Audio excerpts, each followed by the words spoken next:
A paz, como vocês estão? Nós estamos aqui mais uma semana para outra aula, para que a gente possa aprender aquilo que Deus tem para nós no dia de hoje. E a nossa aula de hoje, o tema é: a igreja é feita de gente. Uau, que tema, não é mesmo? Vamos repetir mais uma vez? A igreja é feita de gente.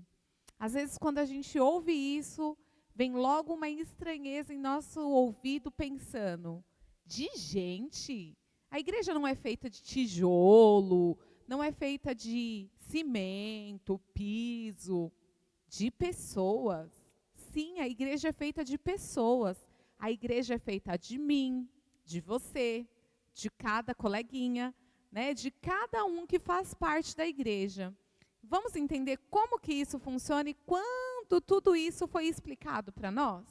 A gente vai ler a historinha que está lá no livro de Atos, no capítulo 3, no verso 1 ao 26, e também lá em Atos 4, do 1 ao 31. A gente fez um resumão de tudo aquilo que tem para falar e depois a gente vai conversar um pouco a respeito disso, ok? Eu vou ler então. Certo dia, Pedro e João foram ao templo para a oração, e estava ali um homem paralítico, pedindo esmolas.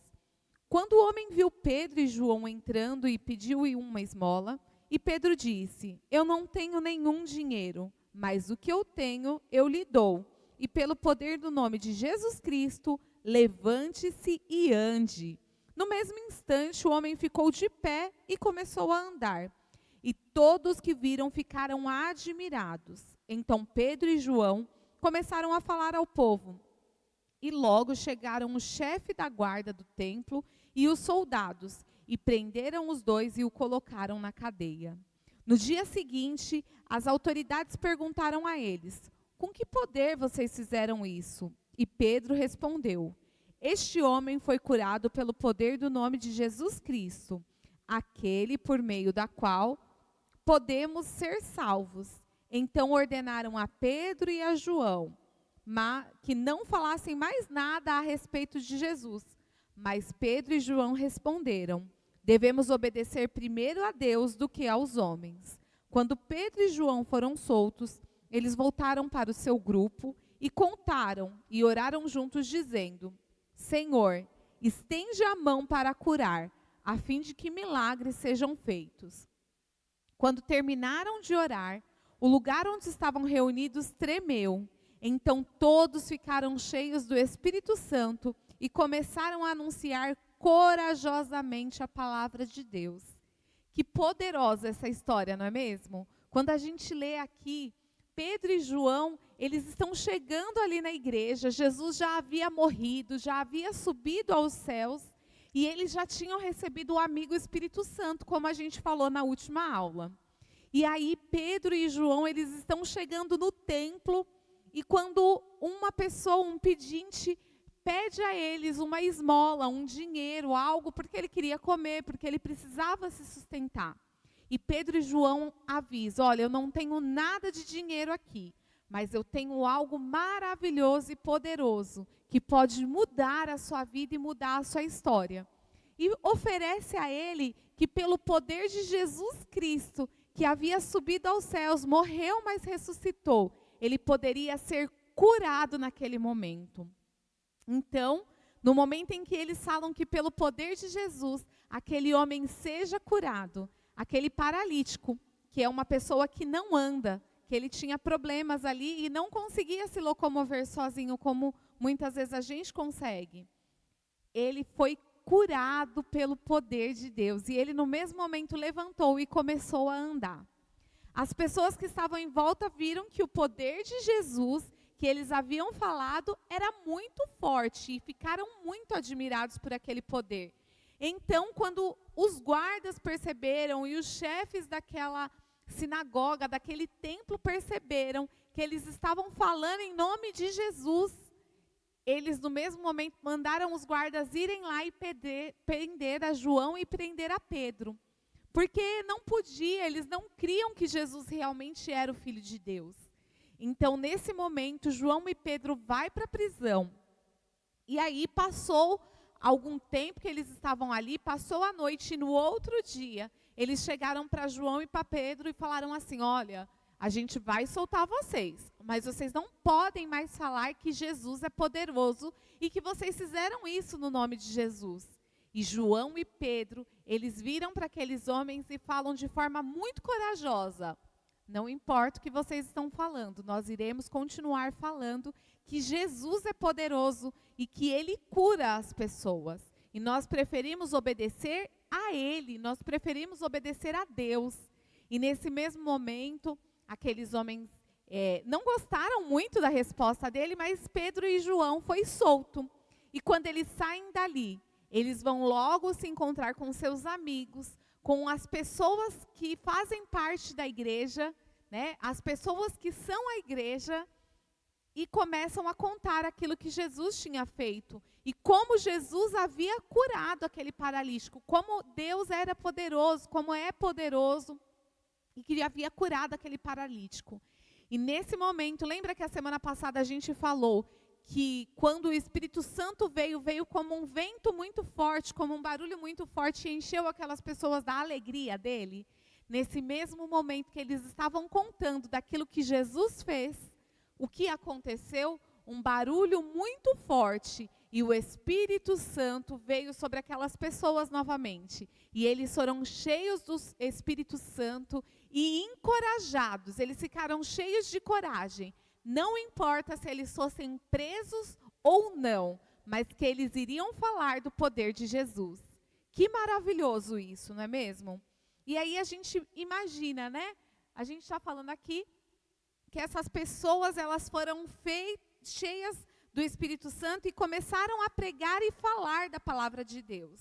E aí a gente pensa assim: uau, se pessoas prendiam homens por falar de Jesus, significa que muitos não criam e que muitos daqueles homens, eles não acreditavam em Jesus e não haviam chamado ainda Jesus para morar no coração deles. Mas a gente precisa lembrar que ninguém mesmo nasce com Jesus no coração. Ninguém nasce com Jesus já dentro dele. Nós precisamos, após nascer, chamar Jesus para morar no nosso coração. Como que funciona? A gente lembra do dia que a gente nasceu, não é mesmo? Eu nasci no dia 4 de novembro, meu filho nasceu no dia 3 de fevereiro, minha outra filha no dia 13 de dezembro, o meu marido no dia 12 de janeiro. Cada um nasce numa data. E aí, o que acontece? A gente lembra do nosso nascimento, mas será que vocês se lembram do dia que vocês chamaram Jesus para morar no seu coração e conhecer e habitar aí dentro do seu coração? Existem duas datas muito importantes na nossa vida, que é o dia que a gente nasceu e o dia que a gente nasceu em Jesus. O dia que a gente falou assim: olha, Jesus, vem morar no meu coração. E se você ainda não chamou Jesus para morar dentro do seu coração, hoje, no final dessa aula, a gente pode orar. E você pode chamar Ele para morar dentro de você. E aí, essa data vai ser o dia que você chamou Jesus para morar dentro de você. Então, nós precisamos o quê? Chamar Jesus para morar no nosso coração. Quando a gente fala do tema dessa lição, que a igreja é feita de gente, significa que as pessoas que fazem parte da igreja chamaram já Jesus para morar dentro delas. E que a partir desse momento que ela chama Jesus para morar dentro dela, ela se torna uma igreja também. Sabia que você é uma igreja, se você já chamou Jesus para morar dentro de você? E pessoas que são igreja, elas precisam ter duas características muito importantes. E a primeira característica é crer em Jesus. A igreja precisa crer em Jesus. E se você acredita em Jesus, você faz parte da igreja. Por quê? João e Pedro, quando aquele homem pede a esmola, o que eles pensam? Olha, eu não tenho dinheiro, mas eu tenho algo e eu creio em alguém que pode te curar. E que isso vai ser muito melhor do que dinheiro na sua vida. Então, eles criam que Jesus era poderoso. E a igreja é feita de pessoas, de gente que crê em Jesus, que crê no poder de Jesus, que crê que Jesus é importante, que Ele é maravilhoso e que Ele faz grandes coisas. A igreja também é feita de outras, de outro tipo de outra característica de gente, de pessoas que confessam a Jesus. Todos que fazem parte da igreja são pessoas que confessam a Jesus como seu Salvador. Então, quais são as características de uma igreja, de pessoas que são parte da igreja, que são igreja? Primeiro é que creem em Jesus e segundo é que confessam a Jesus. O que é confessar a Jesus? É fazer como Pedro e João fez. Quando aqueles guardas chegaram lá e falaram, olha, vocês vão ser soltos, mas vocês não podem mais falar de Jesus. O que eles responderam? Eu prefiro obedecer a Ele. Eu prefiro obedecer a Jesus. Eu prefiro obedecer a Deus. Eu prefiro confessar que eu creio nele. Eu prefiro confessar que eu sei que Ele pode fazer milagres e mudar a vida das pessoas. E todas aquelas pessoas, quando eles se reuniram ali com seus amigos naquela casa, para orar e contar aquilo que eles tinham passado, todas aquelas pessoas tinham as mesmas características de que João e Pedro.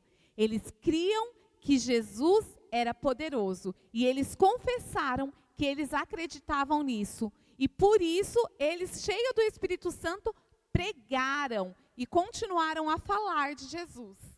Nessa noite eu quero chamar você também, para que você possa orar junto comigo e confessar e fazer parte e ser igreja de Jesus, né? Orar e confessar que você crê em Jesus, que você sabe que Ele é o único Deus poderoso e que pode realizar grandes coisas. As pessoas que confessam a Jesus, elas sabem de uma grande verdade. Eu quero repetir com você essa verdade. Há um só Deus, há uma só verdade, que é a palavra de Deus. Há um só Senhor, um Salvador, que é Jesus Cristo, que veio ao mundo, viveu sem pecado nenhum, morreu, ressuscitou e voltará para nos buscar. Amém? Vamos falar só mais uma vez isso, antes que termine a nossa aula, e depois a gente vai orar para poder chamar Jesus a morar no nosso coração. Então há um só Deus, há uma só verdade, a palavra de Deus. Há um só Senhor, que é Jesus Cristo, que veio ao mundo, viveu sem pecado, morreu, ressuscitou e voltará. Amém? É essa a verdade de hoje. A igreja é feita de gente, de pessoas, e nós somos a igreja. Amém? Vocês creem nisso? E a gente vai agora ler e decorar, um versículo que é muito importante e que faz parte dessa verdade. Está escrito lá em Atos, capítulo 2, versículo 44, que diz assim: todos os que creram estavam juntos. Vamos repetir mais uma vez? Todos os que creram estavam juntos. Atos, capítulo 2, versículo 44. E isso é uma verdade para nós. Se nós cremos em Jesus, nós temos que estar juntos com os nossos irmãos da igreja. Temos que estar junto como igreja. É uma igreja aqui, uma igreja que chama Thaís, outra igreja que chama Davi, outra igreja que chama Clarice, outra igreja que chama Sérgio. Cada igreja. Nós somos a igreja de Jesus. Amém? Então vamos orar. Se você ainda não chamou Jesus para morar no seu coração e não confessou ainda que você crê nele como Senhor, faz essa oração comigo. E eu tenho certeza que a partir de agora você vai ser igreja de Jesus também. Amém? Senhor Jesus, eu quero te agradecer pela vida de cada um dos nossos irmãos. Eu quero te agradecer pela vida de cada uma dessas crianças. Jesus, talvez nem todos os amiguinhos que estão me assistindo hoje conheceram o Senhor ou chamaram o Senhor para morar no coração deles. Muitas vezes eles não criam ainda na sua palavra, mas ouvindo hoje a sua voz, eles creram. E eles querem chamar o Senhor para morar dentro deles. Então eu peço que o seu Espírito Santo toque cada um dos nossos amiguinhos hoje, cada um dessas crianças hoje, e que venha morar no coração deles. Pai, muito obrigado, porque o Senhor é bom e porque o Senhor nos chamou para ser igreja. Obrigado por mais esse culto, obrigado por mais essa palavra e obrigada por cada igreja que nós temos contato. Muito obrigado, porque o Senhor nos chamou para ser igreja e nos mostrou que igreja não é um prédio, mas igrejas são pessoas e que nós somos a sua igreja. Muito obrigado por isso e amém. Amém, amiguinhos? Eu quero mandar um beijo para cada um. Eu tenho certeza que o Espírito Santo está cuidando de você. E até a nossa próxima aula na semana que vem. Você faz parte da igreja, você é igreja, assim como eu sou igreja. Amém? Tchau, tchau. Até a nossa próxima aula.